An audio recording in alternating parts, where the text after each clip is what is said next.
சிவாஜி கணேசன் அவர்கள் மாரடைப்பு ஏற்பட்டு அப்போலோவில் அனுமதிக்கப்பட்டிருந்தார். அப்போ வந்து பாரதி ராஜா பார்க்க வந்திருக்காரு. அவர்கிட்ட எழுந்து உட்காந்து சொன்னாரான், பாரதி, நீ இதே வீடு கட்டின்னு சொல்லியே. ஆமாண்ணான் இருக்காரு. பெரிய வீடாக கட்டிடுறாரா சின்ன வீடாக கட்டுறாரான். அவர் தூக்கி போட்டு என்ன சின்ன வீடாக கட்டுங்கன்னு சொல்கிறீங்கன்னு.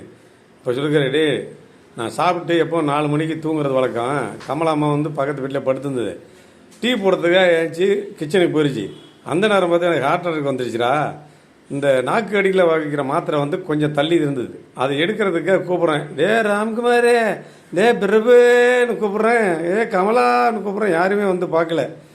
அது பட்ட பாடு இருக்கு. அப்புறமா காய் போட்டு கொண்டு வந்து கொடுத்த கமலா பார்த்துட்டு தான் ஐயோ என்ன துடிக்கிறாருன்னு சொல்லிட்டு மாத்திரை எடுத்து கொடுத்து வாயில் போட்டு தப்பிச்சேன்டா. அவள் மட்டும் 1/2 மணி நேரம் வரலன்னு வச்சுக்கா, அண்ணா அப்பயே போயிருப்பேன்டா.